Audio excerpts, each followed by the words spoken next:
The conference room aboard the Meridian Drift hummed with the kind of tension that made even hardened diplomats check their escape routes. 3 massive holographic displays dominated the circular chamber, each showing the insignia of the galaxy's most powerful civilizations. The hegemony's crystalline symbol pulsed with cold blue light. The Dominion's twin suns blazed gold and crimson. The collective's geometric pattern shifted in perfect mathematical harmony. And then there was the small, simple circle representing Earth. Commander Yoro of the Hegemony adjusted his ceremonial armor, the metal plates catching the harsh overhead lighting. His species had conquered 47 systems without breaking a sweat. The humans, according to their files, had barely figured out faster-than-light travel 3 months ago. "This is a formality," he muttered to his aide, who nodded with the confidence of someone who'd never been wrong about anything important. "We process their application, assign them a minor trade route, and move on to actual business." Admiral Thos of the Dominion leaned back in his chair, all 6 arms folded in obvious boredom. His red-scaled hide gleamed under the lights as he examined his claws with the air of someone who had better places to be. "Agreed. I have 3 wars to finish before the lunar cycle ends. Let's get this over with." The collective's representative, a shifting mass of interconnected consciousness housed in a translucent biomechanical shell, simply hummed in harmonic agreement. When the collective hummed, reality itself seemed to vibrate in response. The conference room doors hissed open. A single human walked in. She was smaller than expected, maybe 5.5 feet tall, wearing what appeared to be a simple black uniform with no visible weapons, no power armor, no ceremonial. Anything. Her dark hair was pulled back in a practical ponytail. She carried a single data pad and what looked like a cup of coffee. "Sorry I'm late," she said, settling into the chair across from 3 of the galaxy's most feared military leaders. Traffic was murder. Commander Jurich blinked. His translator had clearly malfunctioned. Traffic was murder, a figure of speech. She took a sip of her coffee and smiled. "I'm Lieutenant Colonel Ashley Morgan, representing Earth's interests in this lovely little chat." Admiral Thos' 6 arms uncrossed slowly. In his experience, beings who walked into rooms full of apex predators and made jokes about murder were either insane or extremely dangerous, sometimes both. "Your species' application for galactic citizenship has been reviewed." Commander Jurich began pulling up a holographic display. "Earth's military capabilities appear to be minimal. Your population size is acceptable for labor purposes. Your technological advancement is approximately 4,000 years behind current galactic standards." "Sounds about right," Ashley agreed cheerfully.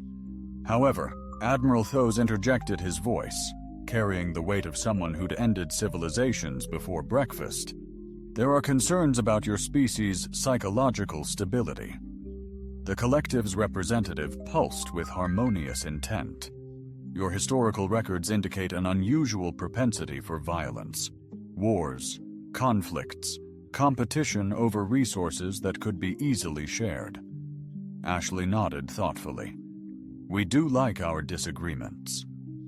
"This is concerning," Commander Jurich said, his tone shifting to something more serious. "The galaxy has achieved peace through strength and order. Species that cannot control their violent impulses present problems." "I see." Ashley set down her coffee cup. "And you're worried we might be disruptive." "The hegemony has maintained order for 12,000 years, Jurich stated. "The Dominion has conquered and pacified 200 systems.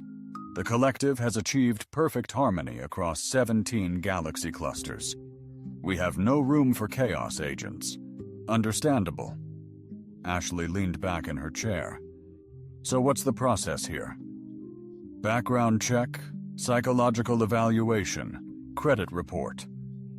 Admiral Thos leaned forward, all 6 arms now resting on the table. Actually, we have a standard question we ask all potential member species. It helps us categorize your civilization's threat level. Shoot. Have you ever killed? The question hung in the air like a live grenade with a pulled pin. Ashley's expression didn't change for a moment. She just sat there, coffee cup in hand, looking at the 3 most powerful beings in the known galaxy. And then she smiled. It wasn't a big smile.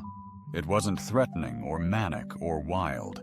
It was just a small, quiet smile that seemed to carry the weight of entire worlds behind it. That's an interesting question, she said. Commander Jarek felt something cold crawl up his spine. He'd faced down war fleets and planet killers, but something about that smile made his ancient warrior instincts scream warnings. It's a simple question, Admiral Thos said, though his voice had lost some of its earlier confidence. Yes. Or no. Ashley took another sip of her coffee. Simple, right? She set the cup down and looked at each of them in turn. Do you mean personally? Or are we talking about species-wide statistics? The collective's harmonic hum faltered for the first time in recorded history. Personally, Commander Jarek managed... Ashley nodded. Personal kills. Just me. She appeared to be thinking it over. Are we counting military action, self-defense, or just like murder? Murder, all of it, Admiral Thos said, his red scales now a deeper shade that indicated either anger or concern. Everything okay? Ashley pulled out her datapad and started scrolling through something. Let's see. Military deployments, security operations, that thing. In the asteroid belt last month. She looked up. Are we counting assists or just confirmed kills? The room had gone very, very quiet. Confirmed. Commander Urich said, his voice barely above a whisper. Ashley scrolled a bit more. It's tough to get an exact number. Some of the records are classified, and honestly, after a while you stop keeping track during the heat of the moment. She looked up again, that same small smile playing ở khóe miệng cô ấy. Một con số ước tính khoảng 400.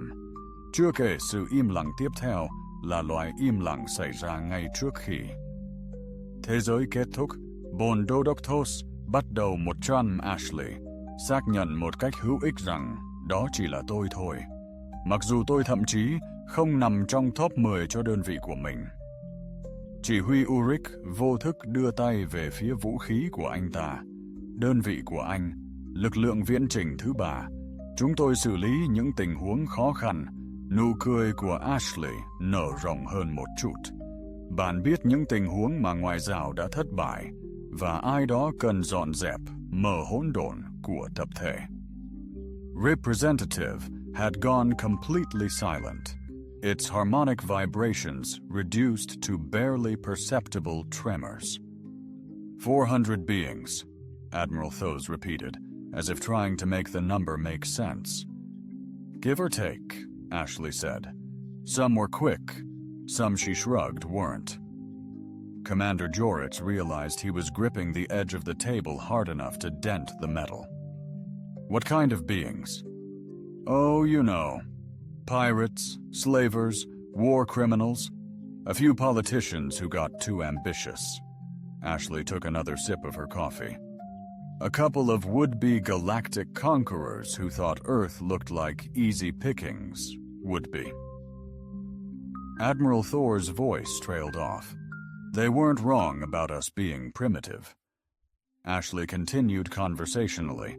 We don't have your fancy energy weapons or planet crackers or whatever, but we're creative, and we're really, really good at killing things that need killing. The temperature in the room seemed to drop several degrees. "Your species specializes in elimination," the collective finally managed to harmonize. Asi sat down, put down her coffee, and folded her hands. "See, here's the thing about humans. We're not the biggest or the strongest or the smartest, but we're persistent, and we learn fast, and we have this really inconvenient habit of not staying dead when people want us to." Commander Jorix was beginning to understand why the preliminary reports had been so confusing. Earth military capabilities hadn't looked minimal, they'd looked invisible. "The thing is," Ashley continued, "we've been killing each other for about as long as we've existed. Wars, duels, assassinations, revolutions. We got really, really good at it. And then we ran out of each other to fight." "So you turned outward," Admiral Thos said quietly. "Not exactly." Ashley's smile turned predatory. "See, we learned something along the way. Fighting each other taught us that the real trick isn't being able to kill. It's knowing when to kill and when not to, when to show mercy, and when mercy becomes a liability." The collective pulsed with what might have been fear. "And the universe," Ashley said, "is full of things that mistake mercy for weakness." Commander Urik's mental threat assessment of humanity was undergoing rapid revision. The preliminary reports were accurate, Ashley confirmed. "We are primitive. We are small. We are technologically backward." Her smile never wavered. "But we're here and we're talking, and the last 3 species that tried to process our application are space dust." The silence stretched until it became a living thing. "I should probably mention," Ashley added casually, "that this conversation is being recorded and transmitted back to Earth in real time, just in case anything unfortunate happens to me." Admiral Thor realized that his 6 arms were trembling slightly. "How many of you are there, humans?" "About 8 billion last count." Ashley tilted her head thoughtfully. "But if you mean, how many like me?" She shrugged. "Couple million. Maybe we try to keep the really dangerous ones busy with important work." Commander Jurig was doing math in his head, and not liking the results. "Couple million, give or take." Ashley stood up, smoothing down her uniform. "So about that galactic citizenship application. I'm thinking we skip the probationary period and move straight to full membership." "What do you say?" But that wasn't the shocking part. The shocking part was when Commander Yoro Admiral Thos and the collective's representative all reached for their emergency communicators at exactly the same time the emergency session convened, 6 hours after Lieutenant Colonel Ashley Morgan walked out of the conference room, leaving 3 of the galaxy's most feared leaders staring at her empty coffee cup as if it might contain nuclear material. The Galactic Council's intelligence wing had been given one directive: find out everything about Earth. Director Yix of Hegemony Intelligence had seen the preliminary reports, now standing in the sterile white chamber deep beneath the Council's headquarters. He was beginning to understand why his best analysts had requested transfers to safer assignments like active war zones. "Status report," he commanded, his voice echoing off the curved walls. Senior Analyst Drex looked up from his workstation, his usually perfect composure showing cracks. "Sir, we've been conducting deep scan analysis of Earth's data networks for the past 4 hours. The results are..." He paused, searching for the right word. "Disturbing." Define disturbing. Their entertainment industry, sir. It's essentially a catalog of military tactics, survival strategies, and combat scenarios. They call them movies and games, and they consume them for pleasure. Director Yelix frowned. Explain. Analyst Corvin pulled up a holographic display showing hundreds of human media titles. They have entire genres dedicated to warfare, survival, and what they term action. This one here, Die Hard, is about a single human eliminating 12 trained killers in a confined space using improvised weapons and intimate knowledge of the terrain. Fiction, presumably. That's what we thought, but then we cross-referenced with their military training manuals. The scenarios are nearly identical. Director Yix felt something cold settled in his stomach. Continue this series. John Wick features a single human eliminating over 300 opponents across multiple films. The combat techniques are based on actual human martial arts systems. Annalie Drex nodded grimly. Their educational systems include mandatory physical combat training. They call it physical education and sports. They teach competitive violence to juveniles as character development. The room went quiet, except for the hum of processing units working overtime. What about their military?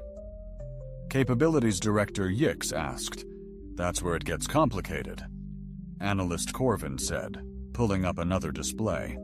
Their official military budget appears modest by galactic standards. But sir, they don't seem to distinguish between military and civilian the way other species do, meaning their entire population appears to be trained for combat to some degree. They have civilian organizations dedicated to weapons training, survival skills, and what they call prepping, preparation for catastrophic scenarios. Director Yelix studied the data. Population size 8 billion, as the human representative stated. But sir, that's just on their homeworld. We've detected human colonies on 17 different worlds, moons, and artificial habitats. They've been expanding faster than our monitoring systems could track. Impossible. They've only had FTL technology for months. Analyst Drax's expression grew even more troubled. About that, sir, we've discovered that their first official FTL test was indeed 3 months ago, but we've found evidence of human presence in 43 systems dating back. Over 2 years, the silence that followed was deafening. They were already out here. Director Yalek said quietly, "It appears so, sir, using what we can only assume were experimental or prototype FTL systems. The implications are they'd been watching us for at least 2 years, sir, possibly longer." Director Yalek began pacing, his mind racing through the implications. If humans had been observing galactic civilization for years before making contact, then everything about their primitive status was potentially deliberate misdirection. "What about their military doctrine?" he asked. Analyst Corvin brought up a new display, this one showing human military philosophy texts. "This is where it gets truly unsettling, sir. They have thousands of years of recorded military strategy, but their core doctrine appears to be something they call asymmetric warfare. Explain. Fighting opponents who are larger, better equipped, and more numerous by using unconventional tactics, superior intelligence, and what they term force multiplication.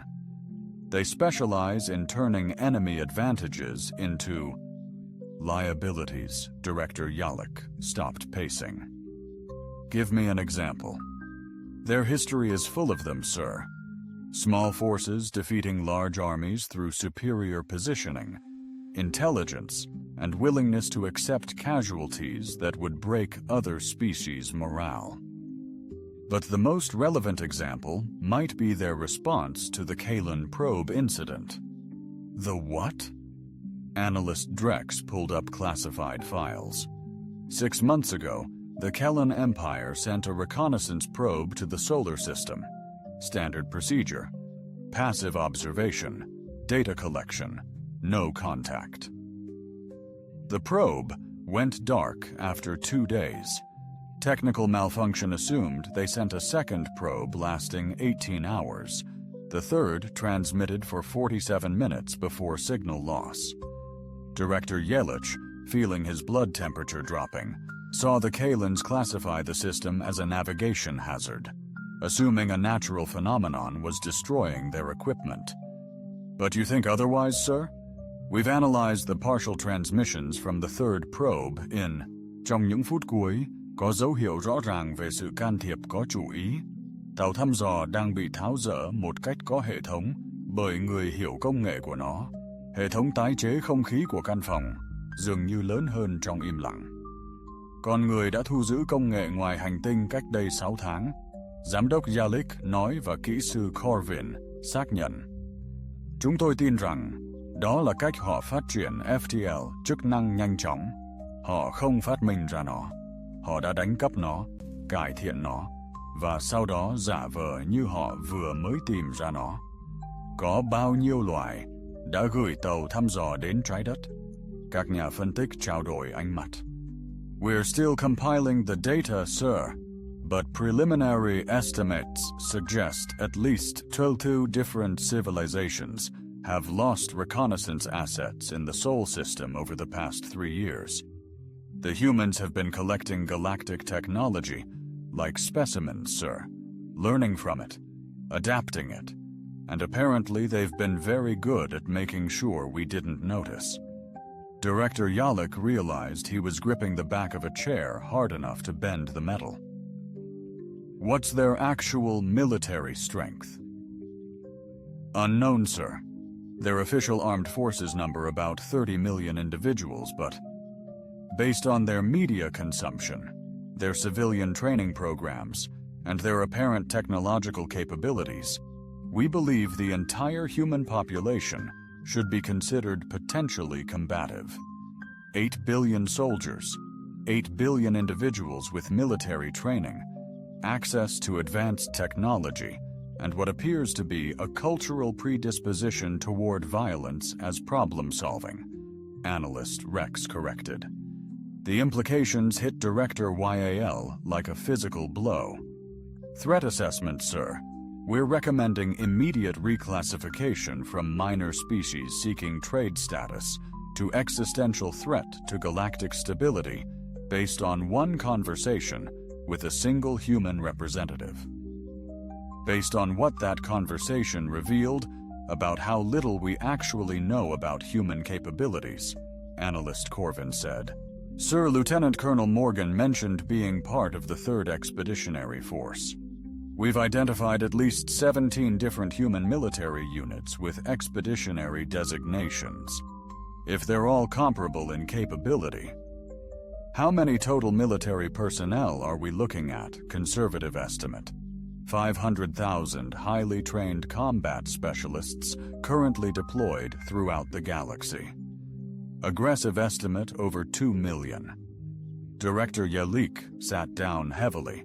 2 million human soldiers already positioned throughout galactic space, armed with reverse-engineered technology and trained in asymmetric warfare against superior opponents.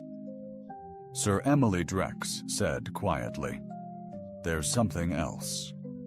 More good news: we intercepted a transmission from the human vessel that brought Lieutenant Colonel Morgan báo cáo với hội nghị rằng nó được mã hóa rất nhiều, nhưng chúng tôi đã giải mã được một phần. Và đó là báo cáo trạng thái gửi về trái đất. Thông điệp có nội dung: tiếp xúc đầu tiên diễn ra theo kế hoạch. Đề nghị khởi động giai đoạn 2 khi trở về. Máu trong huyết quản của giám đốc Yelich đã đông lại như dự kiến. Ông lặp lại: thưa ngài, chúng tôi không nghĩ đây là lần tiếp xúc đầu tiên của nhân loại với nền văn minh ngoài ngân hà. Chúng tôi nghĩ đây là buổi ra mắt của họ. Những gì họ tìm thấy trong cơ sở dữ liệu của trái đất đã khiến các nhà phân tích chiến tranh dày dần kinh nghiệm, yêu cầu chuyển công tác ngay lập tức. 3 days after Director Yalix's intelligence briefing sent shockwaves through the Galactic Council's highest echelons, General Havoc of the Dominion made what would later be remembered as the worst tactical decision in recorded galactic history. He decided to test the humans. "They're bluffing," General Havoc declared, his massive form dominating the war room aboard the Dominion flagship Eternal Conquest. His 6 arms gestured at the holographic displays showing Earth's supposed military assets. 8 billion primitives with stolen technology. They've never faced a real military force. Admiral Cyrus, his second in command, shifted uncomfortably. "Sir, the intelligence reports suggest they're very good at psychological warfare." Havoc interrupted. "They send 1 female to intimidate 3 galactic powers with stories about killing 400 beings. It's theater." Colonel Nexus, the ship's tactical coordinator, pulled up star charts. "Sir, if we're going to conduct a field test, I'd recommend extreme caution. The humans have had time to prepare, and their capabilities remain largely unknown." General Havoc's laugh was like grinding metal. Preparation. "They've been spacefaring for 3 months. We've been conquering systems for 12,000 years." The war room's main display shifted to show a remote system at the edge of human-claimed space. A small research station orbited a lifeless moon, its signature barely registering on long-range sensors. "Perfect," Havoc said. "Minimal defensive capabilities.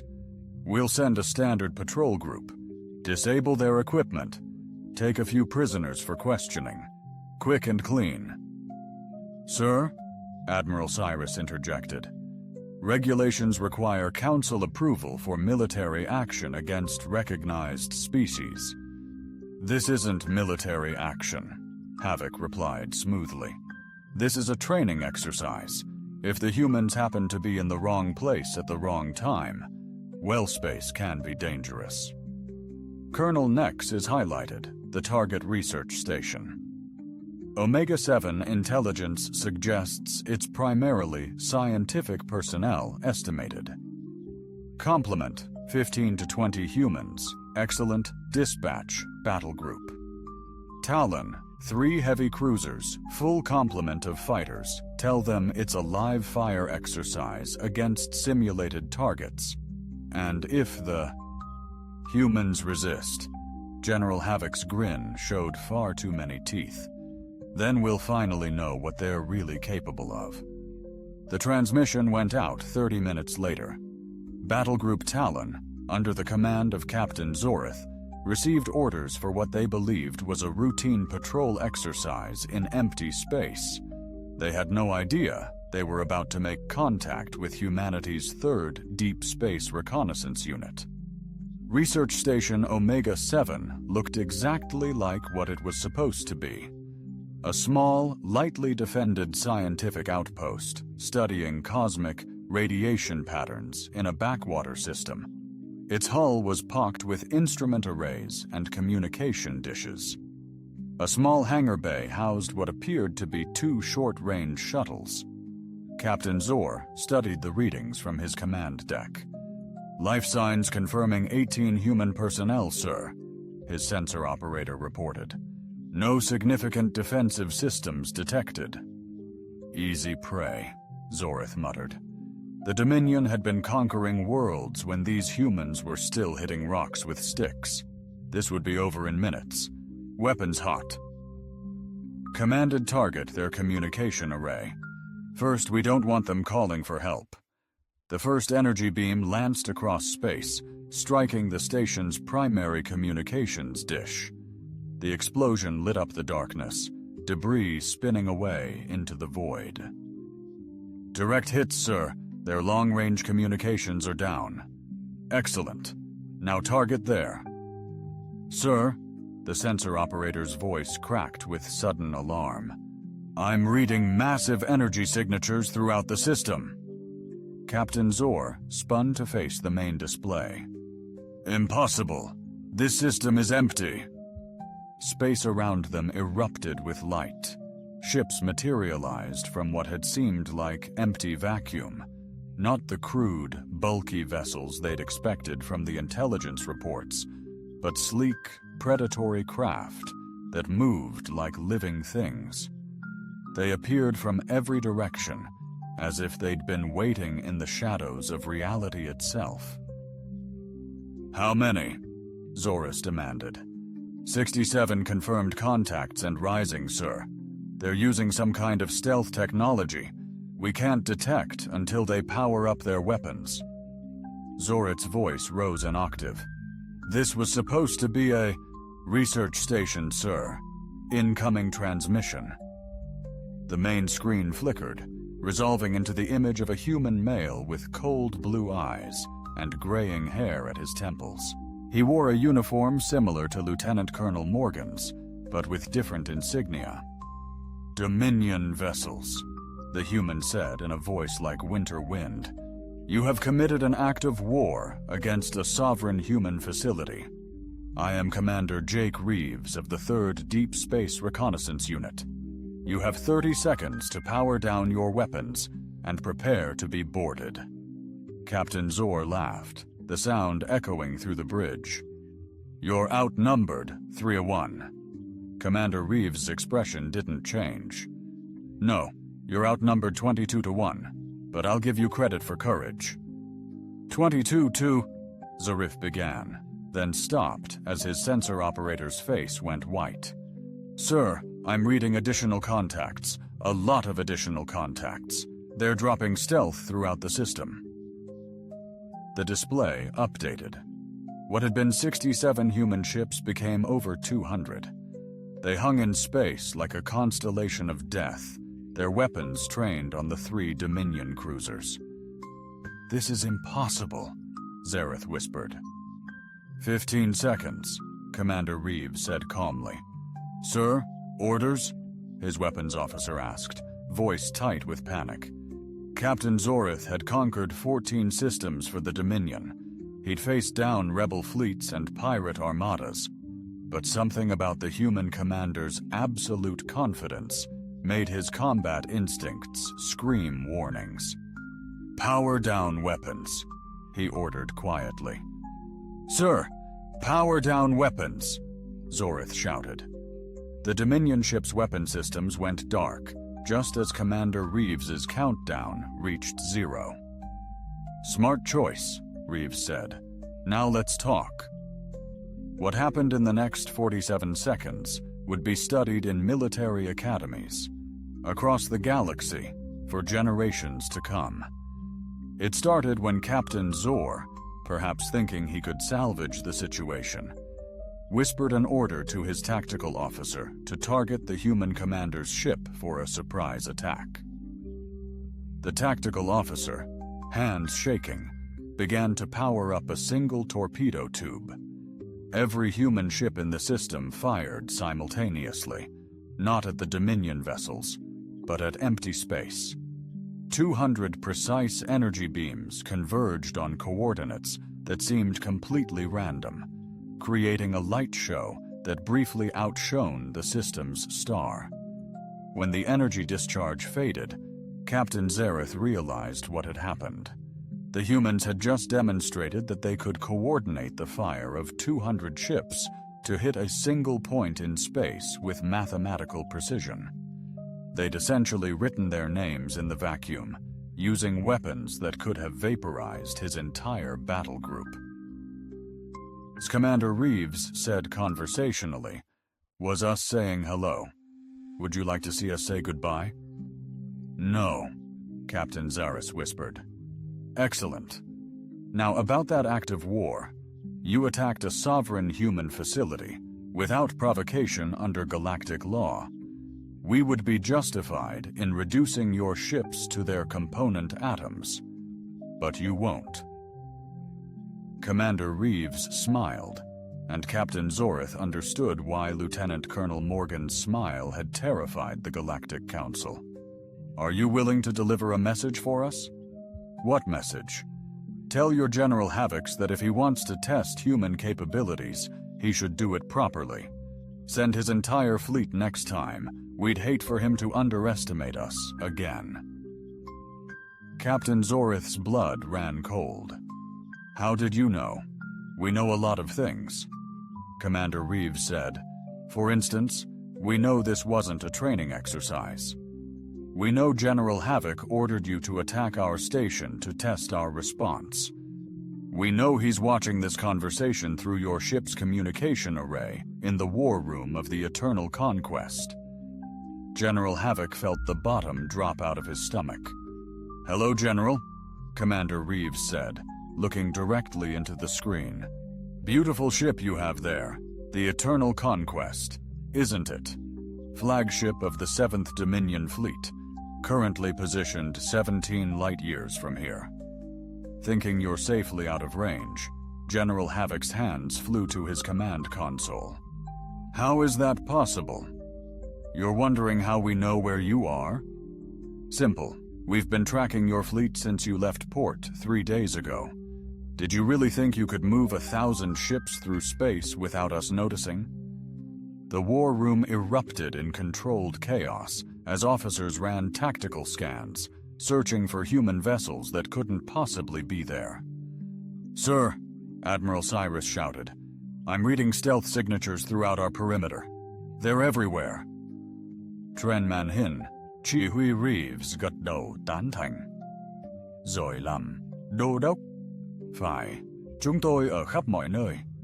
Chúng tôi đã theo dõi hạm đội của các ngài nhiều ngày, học hỏi các mô hình tuần tra, giao thức liên lạc, học thuyết chiến thuật của các ngài. Các ngài đã rất hữu ích. Tướng Havoc nhận ra 6 cánh tay của mình đang run rẩy.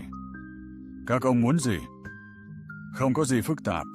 Chúng tôi muốn các ngài quay hạm đội lại và về nhà. Chúng tôi muốn các ngài báo cáo với Hội đồng Ngân Hà rằng cuộc kiểm tra thực địa của các ngài đã thành công. Chúng tôi muốn các ngài đề nghị nhân loại được trao tư cách thành viên đầy đủ ngay lập tức. Và nếu chúng tôi từ chối thì sao, chỉ huy? Reeves' smile widened.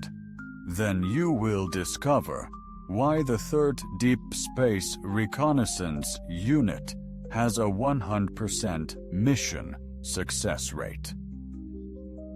The emergency session of the Galactic Council convened 12 hours after General Havoc's fleet limped back to Dominion space, with what could only be described as their collective tails between their legs. Council Chairman Arcturus called the session to order, his ancient voice carrying the weight of 30,000 years of galactic governance. Around the circular chamber, representatives from every major civilization sat in stunned silence, their usual political maneuvering replaced by something approaching existential dread. We are here. Arcturus began to address the situation regarding the species designation of humanity. Director Yalek stepped forward, his earlier confidence replaced by the hollow-eyed exhaustion of someone who hadn't slept in days.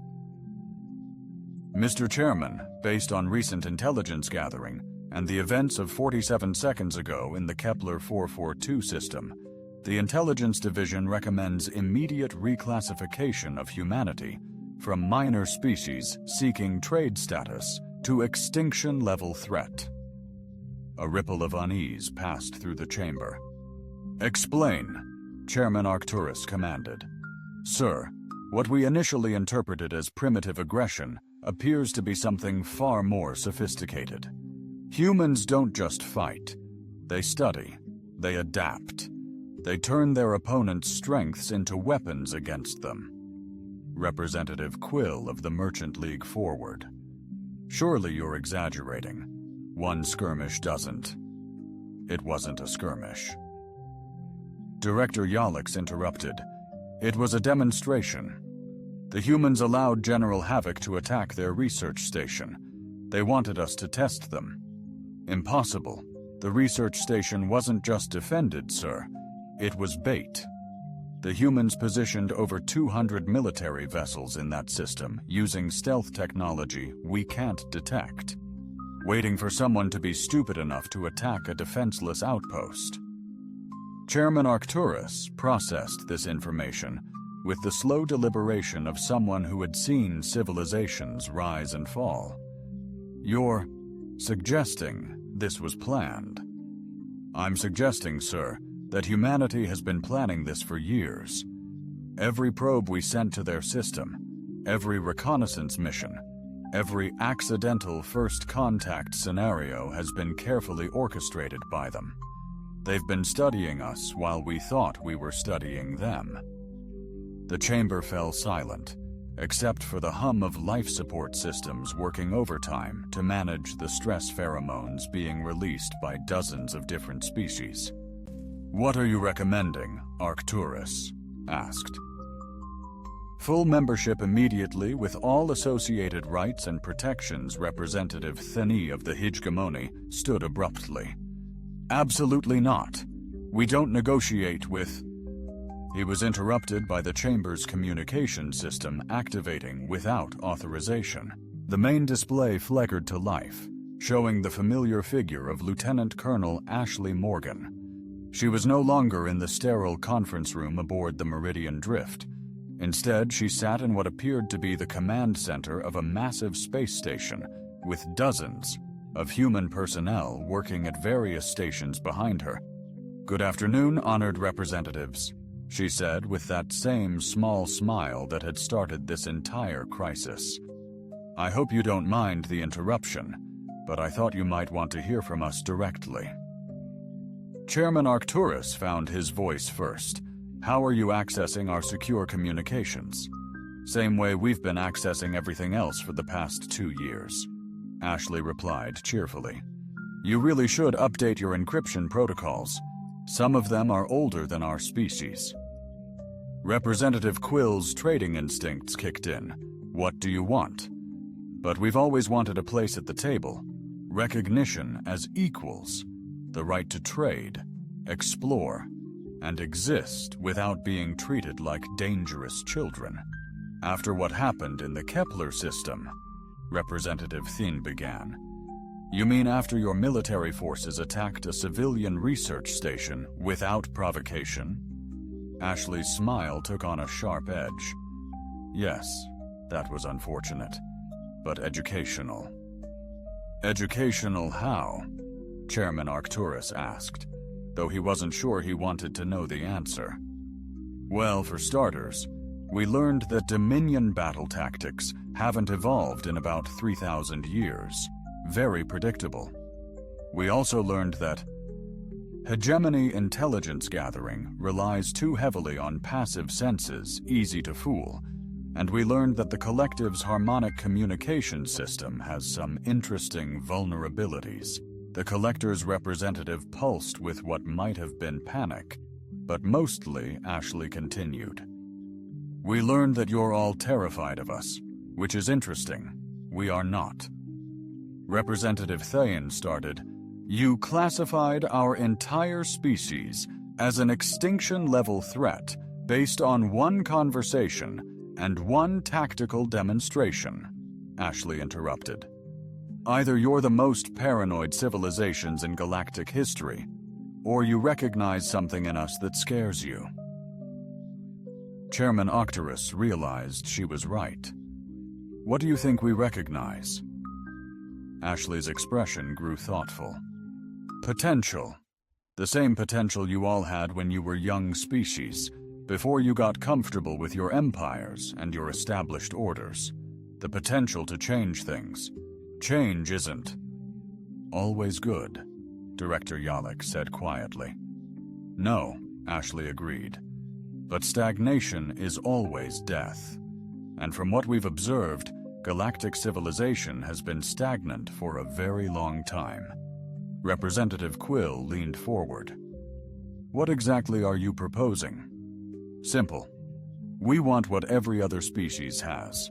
The right to expand, to trade, to exist without being processed or evacuated by civilizations that frankly haven't impressed us much. And if we refuse? Representative Tish asked. Ashley's smile disappeared entirely. Then you'll discover that the third Deep Space Reconnaissance Unit was just the opening act. The implications of that statement hit the chamber like a physical force. "How many of you are there?" Chairman Arcturus asked. "Humans? About 12 billion, now spread across 63 systems. But if you mean military personnel," Ashley appeared to consider the question, "let's just say that every human is potentially military personnel. We've been fighting each other for 10,000 years. We're very good at it." 12 billion, Director Yelix whispered. "Growing every day. We're a prolific species, and we're excellent at adapting to new environments." Ashen's smile returned. New challenges, the chamber's atmospheric processes couldn't keep up with the stress hormones being released by dozens of species. Simultaneously, "What's your final offer?" Chairman Arcturus asked. "Full membership in the Galactic Council, voting rights, trade agreements, mutual defense, pacts, all the standard benefits. And in return, we'll play by the rules. Most of them. Anyway, we'll contribute to galactic stability. We'll share our technological innovations. We'll even help with your various little wars and conflicts," Representative Thine snorted. "Help what? Could you possibly we could teach you how to win them?" Ashley said quietly. The silence that followed was absolute. "You see," Ashley continued, "you've all gotten very good at maintaining the status quo, building bigger ships, developing more powerful weapons, creating more efficient bureaucracies. But you've forgotten how to actually solve problems, how to end conflicts instead of just managing them." "And you can do that?" Chairman Arcturus asked. "We've been doing it for millennia, usually by making the cost of continued conflict higher than the cost of peace." Ashling's expression grew serious. "But here's the thing. We'd rather do it as partners than as competitors." "Is that a threat?" "It's an observation. The galaxy is changing, whether you want it to or not. New species are emerging. Old alliances are fracturing. Threats are developing that your current systems can't handle." "What threats?" Ashley smiled again, but this time there was something almost sympathetic in it. "The kind of threats that require the skills of a Loai Chuyen Song Sot Trung Nhung Tin Huang But Kha Thi Chutik Arcturus nhìn quanh phẳng vào các đại diện đồng nghiệp của mình, nỗi sợ hãi, sự bối rối và tính toán hiện rõ trên khuôn mặt họ. Chúng ta cần thời gian để cân nhắc." Ashley nói, "Chắc chắn, không, các vị không cần đây. Không phải là một cuộc đàm phán. Đây chỉ là chúng tôi đủ lịch sự để hồi trước khi chúng tôi lấy những gì chúng tôi cần. Dù sao, thì các vị đang yêu cầu gia nhập ngay lập tức. Chúng tôi thông báo cho các vị rằng chúng tôi đang thực hiện nó. Vấn đề là các vị muốn làm cho nó chính thức, hay các vị muốn dành vài thập kỷ tới để tìm hiểu xem chúng tôi tiếp tục làm những điều mà các vị nghĩ là không thể như thế nào." Đại diện Thine đứng lên. "Again, this is blackmail. This is evolution," Ashley corrected. "And you can either evolve with us, or we'll evolve around you." Chairman Arcturus raised his hand for silence.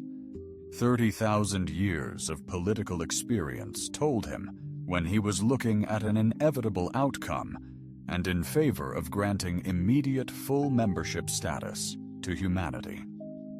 The vote was unanimous. "Welcome to the Galactic Council, humanity," Chairman Arcturus said. Ashley nodded graciously. "Thank you. We look forward to working with you." The transmission ended, leaving the chamber in stunned silence.